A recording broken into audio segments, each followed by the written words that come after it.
We are living in an apocalypse.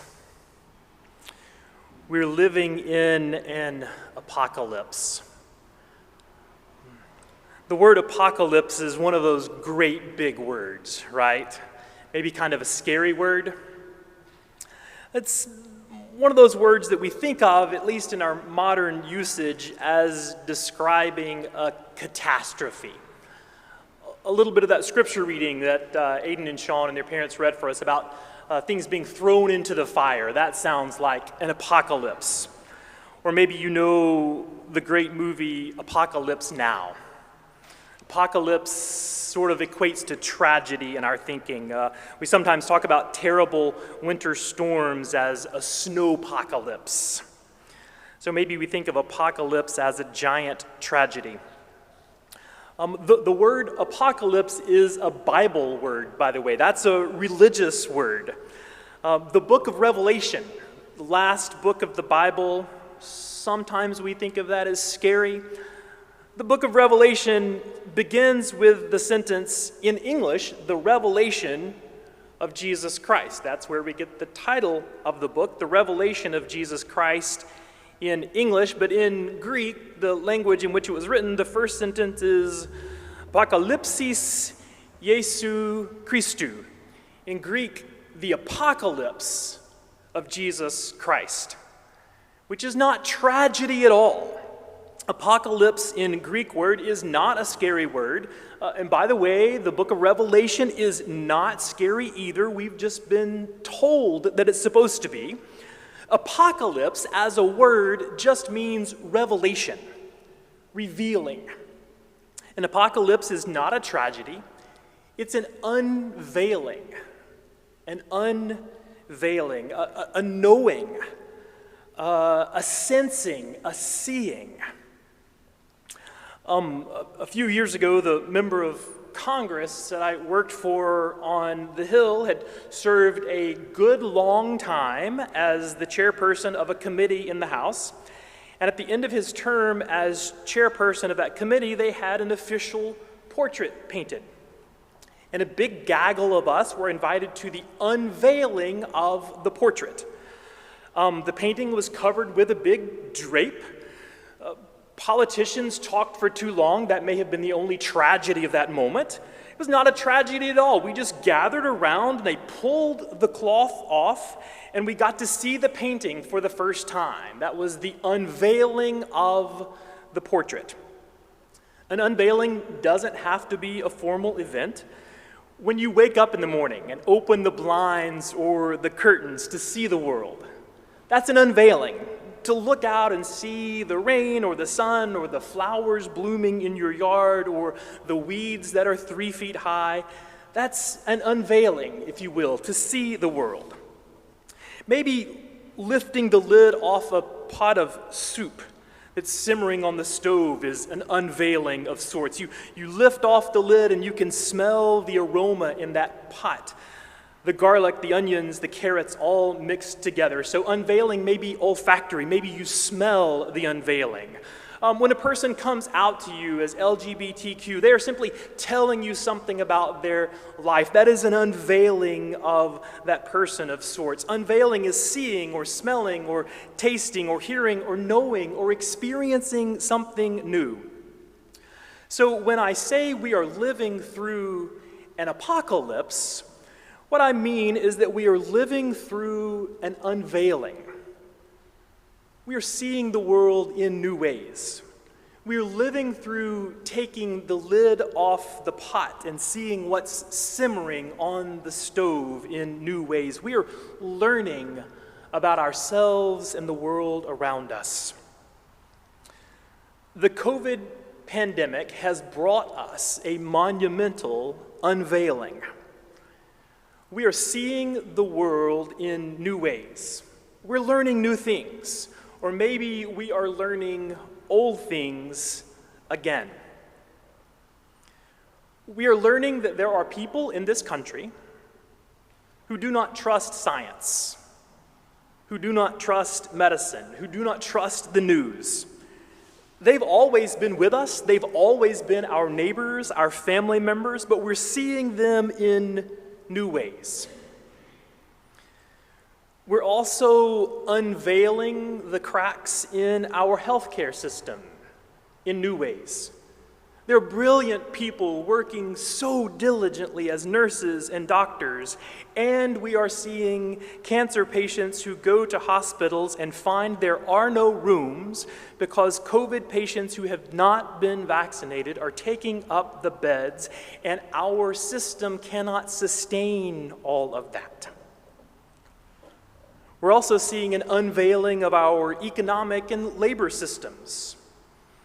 Ships are lined up at the port in Long Beach, California, because we don't have the communications and the systems in place to move goods around the world in the ways that work best for us. College dining hall workers are going on strike because they are overworked, shorthanded, and underpaid. We are unveiling a very fragile economy right now, where the rich and the super rich are getting richer and super richer, and the poor are struggling more and more. We've known all that if we've been paying attention, but now we're unveiling that in new ways. We're opening the curtains, we're taking the lid off the pot on the stove to see what's really going on.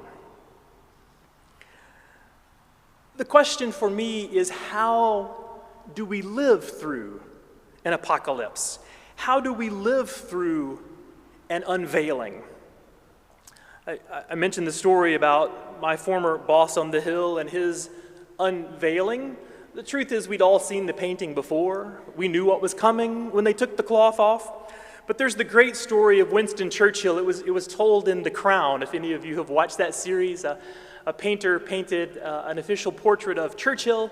The great prime minister was not allowed to see the portrait until the unveiling, and when they pulled the cloth off, he hated it. It apparently was fairly hideous. I don't know exactly how lifelike it was, but my understanding is that portrait was then tossed in a bin somewhere, never to be seen again. Sometimes, when you unveil the things, sometimes when you see something new or when you experience an old truth in new ways, it hurts so much that you don't know what to do. Sometimes a new reality, an unveiling, is so different than what we've thought that we are frozen. So how do we live through an unveiling? For several weeks during October, Kaylee and I are thinking in our sermons about the blessings of fall. I think fall has some wisdom for us as we think about unveiling life, as we think about new visions. Some of you know Beth Norcross. Beth teaches at Wesley Seminary up the street. She led our retreat out in the church lawn in the summer. Beth is a theologian and an ecologist. She's written some beautiful words about nature and spirituality. And in thinking about fall, in thinking about autumn, she wrote, "While animals and other creatures are actively gobbling up all they can in the fall, plant life is slowing down. Photosynthesis," she writes, "photosynthesis, the process by which trees produce and transport fuel, is ceasing in order to keep the trees from freezing from the inside out. Autumn leaves," Beth wrote, "are not so much turning colors as they are unveiling the colors that had been lying beneath the photosynthetic green."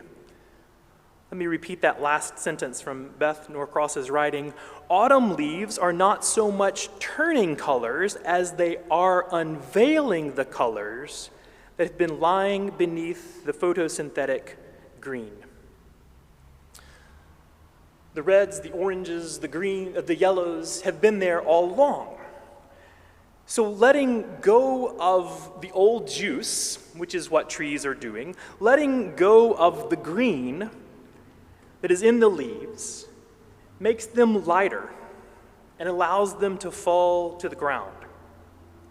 And when the leaves let go of the old juice and fall, the branches of the trees are then better able to handle the snow and ice of winter. Unveiling leads to letting go, which leads to survival, which leads to new life. The fresh scents and new sounds of spring, of which Laura sang just a moment ago, those come when we let go. The turning to orange and red and yellow, that is the apocalypse. That is the unveiling. That new vision lets us see the world in new ways, lets us know what we can let go. Old expectations, old ways of doing things, old ways of going to school, old ways of being church, old ways of working, old labels, old identities. To make it through to new life, we have to let go of those. That's not easy work, but that is vital, life-giving work. We are living through an apocalypse, an unveiling. The pandemic, economic inequality, labor shortages, disregard for the truth, the cracked medical system, racial reckoning, all the things. We are seeing them in new ways. The realities of life are being uncovered. So how do we live through that? How do we learn to let go? So I mentioned the book of Revelation earlier, the not scary book of Revelation. There is a line in there, a line of hopeful poetry in Revelation chapter 22. It's verse 2, where the writer says in this unveiling story, "The leaves of the tree are for the healing of the nations." The leaves of the tree are for the healing of the nations. So how do we live through an apocalypse? One way is to learn from the trees, to listen to the trees, to feel what the trees have to teach us, to be healed by the trees. Every fall, without fail, as the days grow shorter and cooler, the trees all around us unveil their wisdom.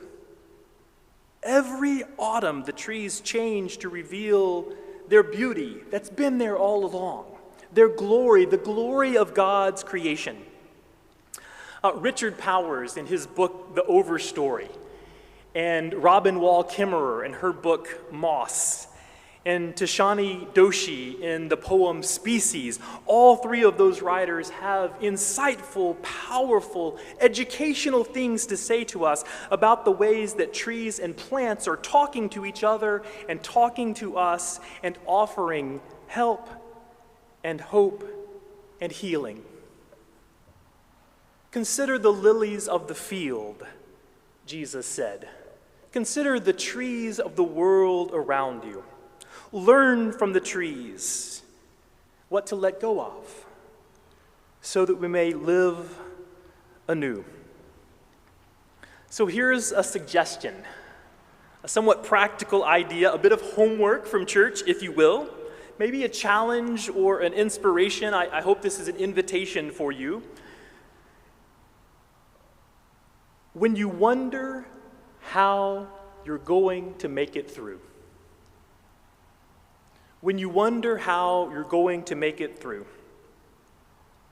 dear, beautiful, beloved, gentle, caring people of Westmoreland, when you wonder how you're going to make it through, and maybe that will be right after this church service or right after you click on this video or just whenever life seems too much, when the change or the worry or the not knowing comes, Here's an invitation. Go outside. Go outside into the autumn of the world. Find a tree that is changing. Find a tree that is making its way through. Find a tree that is unveiling the colors that lie beneath the photosynthetic green. Find a tree that is letting go of the old. And hug that tree. And say to that tree, dear sister, dear brother, dear sibling in creation,